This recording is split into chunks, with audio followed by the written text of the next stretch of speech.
여기 보이는 숫자나 뭐 그래프나 이런 것들이 측면에서 미세하게 잘 보이잖아요. F2를 여기서 누르면 안 보이게 돼요.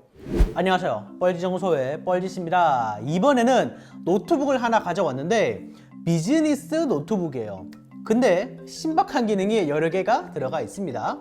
HP 프로북 635 에어로 G7인데 디자인부터 한번 살펴보죠.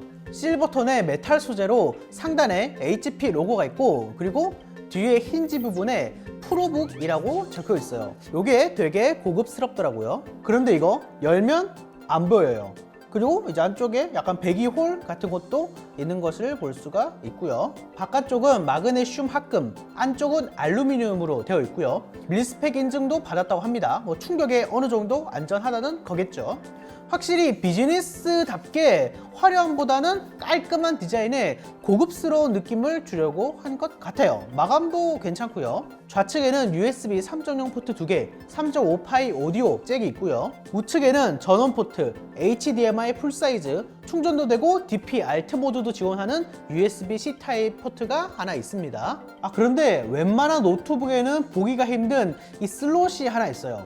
여기 보시면 유심히 이렇게 튀어나옵니다. 바로 이게 비즈니스 노트북에만 있는 기능이죠. 한국에서 인식 잘 되고 인터넷도 물론 되고요. 그래서 여기 아래쪽에 IMEI 번호까지도 붙어 있어요. 요거 자세한 거는 이따가 확인해보고, 일단 무게가 되게 가벼워요. 스틸 소재인데도 990g으로 1kg이 채 되지 않고요. 상판을 펼쳤을 때 가벼운 노트북 치고는 무게 배분이 잘 되어 있어요. 그리고 이렇게 끝까지 180도로 펴집니다. 그런데 풀 플립은 아쉽게도 안 되네요. 뭐 하다가 부술 것 같아요. 그리고 키보드 쪽을 보면 뭐 키보드 배열이나 이런 거는 다 좋은데 단점이 하나가 있어요.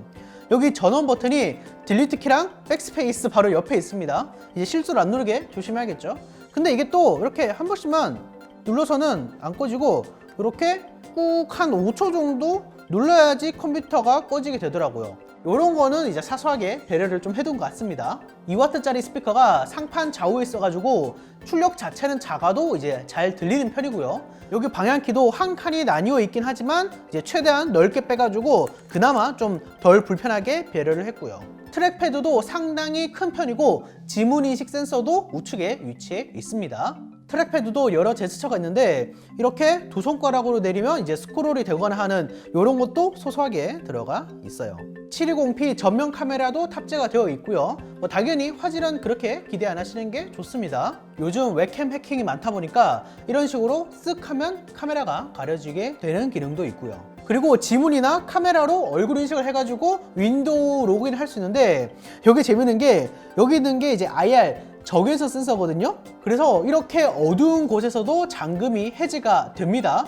어두운 데서 켜면 빨간불이 이렇게 깜빡깜빡 나오죠. 화면도 살펴보면 디스플레이는 13.3인치 풀 HD IPS 논글레어 패널에 sRGB는 99%로 색 영역이 좋은 편이고요. 화면 베젤 자체는 이 정도면 얇다고 얘기할 수 있는 수준이고요. 하단에 HP 로고가 작게 박혀 있네요. 그리고 제가 아까 유심을 꽂아가지고 LTE로 인터넷을 할 수 있다고 말씀드렸죠. 직접 보여드릴게요. 유심을 연결한 다음에 아래쪽을 보면 이렇게 SKT, LTE 연결됨이라고 인터넷이 연결된 것을 볼 수가 있고요. 그래서 네이버를 들어가게 되면 이 정도로 굉장히 빠른 속도가 나옵니다. 뭐 웹서핑을 하는 데는 아마 부족함이 없는 이 정도 속도로 보이고요. 그래서 이제 야외에서 어떤 뭐 작업을 하거나 뭐 파일을 보내거나 웹서핑을 하거나 하는 데는 이 정도면 굉장히 빠른 것 같아요. 한번 인터넷 속도도 체크를 해볼게요. 지금 보시면 SK 그리고 통신사 IP가 잡힌 것을 볼 수가 있죠. 한번 속도랑 지연이나 이런 것도 확인해 보겠습니다.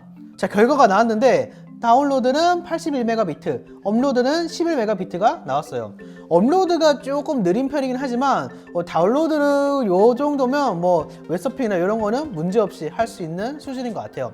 확실히 이제 LTE가 그대로 어떤 특성이 나타나는 것 같습니다. 그런데 제가 궁금했던 게 노트북에 유심을 넣으면 제가 그 번호로 통화를 했을 때는 과연 뭐라고 뜰까요? 한번 직접 전화를 걸어볼게요. 이런 식으로 통화 중이다 라고 뜨네요. 마치 옛날에 그 모뎀 연결할 때 뚜뚜뚜 소리 나는 그런 거랑 비슷한 개념이라고 보면 될 것 같아요.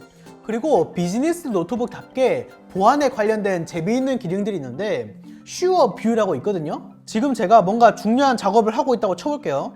자, 그러면 여기 보이는 숫자나 뭐 그래프나 이런 것들이 측면에서 미세하게 잘 보이잖아요. 그런데 여러분 잘 보세요. F2를 여기서 누르면 안 보이게 돼요. 저는 정면에서는 문제없이 보이지만 측면에서 안 보입니다. 영상에 효과를 걸거나 한 게 아니에요. 그냥 F2를 누르면 측면에서 이런 느낌으로 보이게 된다는 거예요. 그래서 공공장소에서 문서 작업을 하는데 옆에서 누가 이렇게 뭐 훔쳐본다던가 하는 거를 방지를 할 수 있다는 거죠. 정면에서 봤을 때 화면 밝기가 약간 낮아진다 라는 느낌을 받는 것 제외하고는 보는데 문제가 없어요.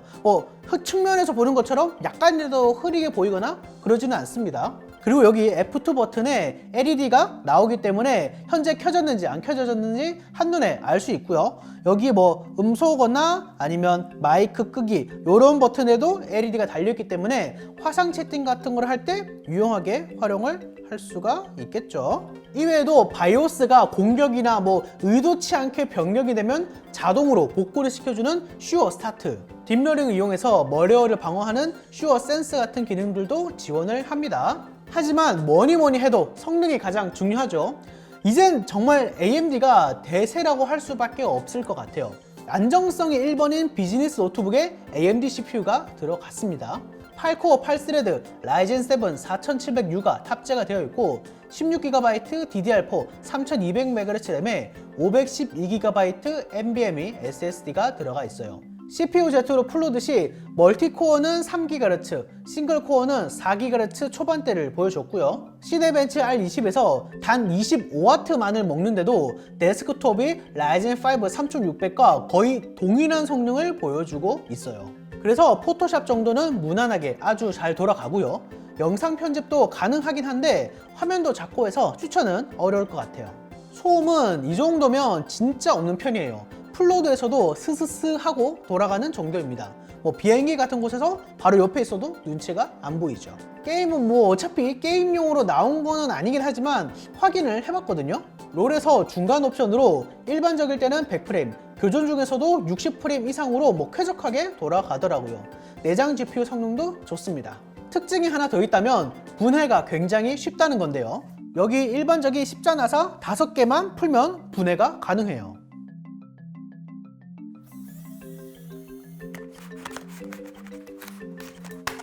자, 그리고 이렇게 합판을 드러내면 안쪽의 모습이 나오게 되는데요. 지금 몇몇 컴포넌트들이 이렇게 방열과 함께 전자파 차단 처리가 되는 것을 볼 수가 있고, 이게 CPU 쿨러인데 팬 블레이드는 되게 많긴 하지만 히트 파이프가 한 개여서 역시 쿨링 성능이 조금 아쉬웠던 것 같습니다. 배터리는 버전에 따라 다르지만 53kWh 배터리가 탑재가 되어 있고요.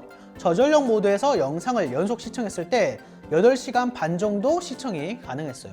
충전은 USB-C 타입으로 65W 고속 충전이 가능하고 50%까지는 30분 만에 더 빠르게 급속으로 찬다고 합니다. HP 프로북 635 에어로 G7 가격은 90만원 후반대에서 100만원대로 비즈니스를 제대로 겨냥해서 나온 건데 이 정도면 괜찮아요.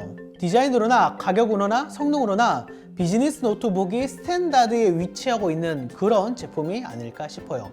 영상에서 소개해드린 HP 프로북 635 에어로 G7이 필요하신 분들은 댓글에 이유와 함께 이메일 주소를 달아주시고요. 아래에 있는 주의사항 잘 읽어보시고 제가 선정하는 게 아니라 HP에서 직접 고르는 거니까 이 점도 참고해 주세요.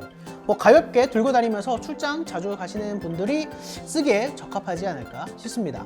궁금한 점 있으면 댓글 남겨주시고요. 영상 봐주셔서 감사하고 그러면 다시 봅시다.